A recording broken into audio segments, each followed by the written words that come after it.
बाजार की हलचल ने निवेशकों की नींद उड़ा दी है। ईरान इजराइल तनाव और एचडीएफसी बैंक के चेयरमैन के अचानक इस्तीफे ने शेयर बाजार में भूचाल ला दिया है। सोने और चांदी की कीमतों में भी लगातार गिरावट दर्ज की गई है। मार्च भर में ही सोने के दाम करीब 18,000 रुपये से ज़्यादा कम हो गए हैं। अब आज के वीडियो में हम आपको बताएंगे कि इस उतार चढ़ाव का असर आपके निवेश और जेब पर कैसे पड़ रहा है। नमस्कार, मैं प्रिया श्रीवास्तव और आप देख रहे हैं न्यूज़ 18। शेयर बाजार सोने चांदी के बारे में एक पुराना नियम था कि जब जब सोने चांदी के दाम में गिरावट आती है तब शेयर मार्केट भागता है। मगर ईरान युद्ध ने ये पूरा सेंटिमेंट बदल कर रख दिया है। आज शेयर बाजार ने भी गोता लगाया, उसके साथ साथ गोल्ड और सिल्वर के दाम में भी गिरावट आई है। एमसीएक्स के साथ साथ स्पॉट मार्केट में भी गोल्ड और सिल्वर के भाव गिरे हैं। ईरान और इजराइल के बीच छिड़ी जंग को 19 दिन से ज़्यादा का समय हो गया है। जंग की शुरुआत से ही क्रूड ऑयल के दाम तेज़ी से बढ़ रहे हैं, साथ ही शेयर बाजार का बुरा हाल है। ईरान ने सोना चांदी सहित शेयर बाजार की चाल पूरी तरीके से टेढ़ी कर दी है। मार्च महीने में ही सोने के दाम करीब 18,000 रुपये तक कम हो गए हैं। वहीं एक दिन में सोने के दाम में 5,000 रुपये से ज़्यादा की गिरावट आई है।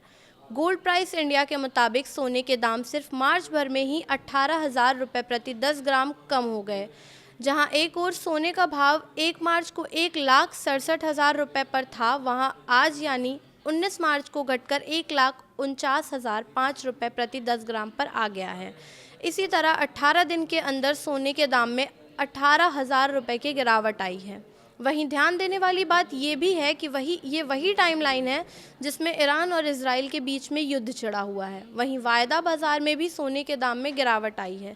सोना एमसीएक्स पर अभी 5,635 रुपये प्रति 10 ग्राम रुपये सस्ता होकर 1,47,390 रुपये पर ट्रेड कर रहा है। वहीं चांदी के भाव अभी वायदा बाजार पर 15,344 रुपये प्रति किलोग्राम कम होकर 2,32,850 रुपये पर आ गए हैं। वहीं एक इस्तीफे से शेयर बाजार का हाल भी बेहाल हो गया है। आइए जानते हैं कैसे। तो ईरान इजराइल वॉर की वजह से शेयर बाजार पर दबाव तो था ही, मगर बीते 3 ट्रेडिंग सेशन में मार्केट ने अच्छी रिकवरी की थी। बुधवार रात को आए एचडीएफसी बैंक के चेयरमैन के इस्तीफे ने मार्केट के सेंटिमेंट को फिर से बदल दिया और गुरुवार को बाजार खुलते ही धड़ाम हो गया। निवेशकों के लाखों करोड़ों रुपए महज 1 घंटे में स्वाहा हो गए। मार्केट में भारी गिरावट के चलते निवेशकों को जोर का झटका लगा है। निफ्टी में 12 महीने की सबसे बड़ी गिरावट देखने को मिली है। ऐसे में निवेशकों का कुल 15 लाख करोड़ का नुकसान हुआ। सभी सेक्टर्स आज लाल निशान में बंद हुए। बैंकिंग सेक्टर सबसे ज़्यादा प्रभावित हुआ। निफ्टी बैंक 1,875 अंक गिरकर 53,451 पर पहुंचा। आज भारी गिरावट किन किन वजहों से शेयर मार्केट में देखने को मिल रही है, ये आपको बताते हैं। पहला कारण ये है कि तेल की कीमतें फिर से बढ़ रही हैं।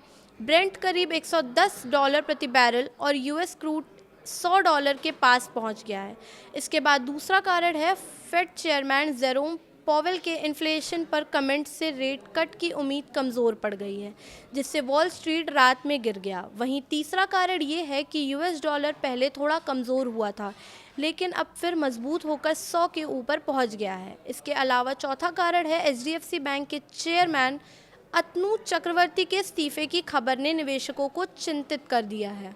आपको बता दें कि ये निफ्टी 50 और निफ्टी बैंक का बड़ा स्टॉक है। गुरुवार को एशियाई शेयर बाजारों में शुरुआती कारोबार में गिरावट देखने को मिली। इसके पीछे की वजह कच्चे तेल की बढ़ती कीमतें हैं, जो मिडिल ईस्ट में बढ़ते तनाव और अहम एनर्जी इंफ्रा पर हमलों के कारण बढ़ी है। फिलहाल इस वीडियो में इतना ही। ऐसे ही और वीडियोस के लिए देखते रहिए न्यूज़ 18।